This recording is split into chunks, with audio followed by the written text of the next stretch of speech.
Hi, I'm Scott Martindale, Senior Vice President at Sabrient Systems and Gradient Analytics. In my weekly Sector Detector blog post, I do some market observations, and then I review the technical picture by looking at the S&P 500 Spider Trust, the SPY technical chart. And then I close by talking about Sabrient's SectorCast rankings, ETF quant rankings of the 10 U.S. sector iShares. The SectorCast model is based on our Outlook rank, which is a forward-looking fundamentals-based rank, and we create aggregate profiles of the ETFs based on the underlying stocks, looking at factors like valuation, earnings growth projections, return ratios, and also, importantly, the dynamics of Wall Street analysts in their estimates, whether they're revising upwards or downwards. So let's launch into it. The U.S. stocks rallied on Election Day on Tuesday. Ostensibly, it was due to the expectation of a surprise Romney win. Then on Wednesday, of course, stocks sold off hard, and as the focus returned to whether the looming fiscal cliff was going to be adequately addressed, the debt problems in Europe have not gone away, even though we haven't been hearing about them. They're still very much there.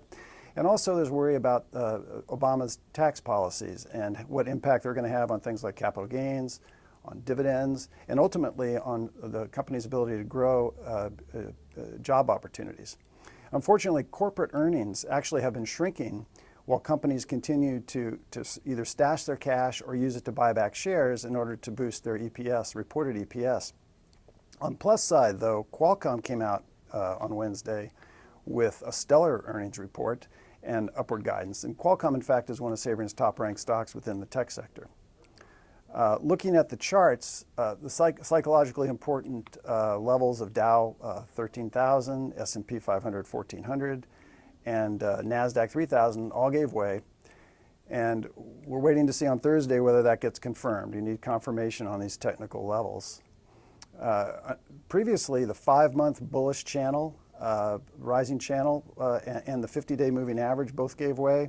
And now the S&P 500 is really looking at the 100-day moving average and the 200 for support. Looking at Sabrient's SectorCast quant rankings, it looks as though financials are still in the top 2, but they've relinquished the #1 spot to healthcare, the IYF and the IYH. They're both getting a lot of Wall Street support, and they both have strong return ratios. At the bottom are telecom and utilities.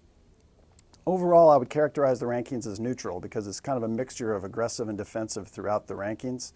And also the range from the top of a score of 78 on a scale of 100 to the bottom at 28 is only a 50-point range. And that tight range means that there's a lot of uncertainty going forward.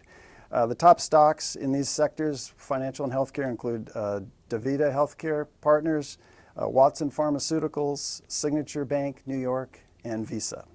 Thanks for listening.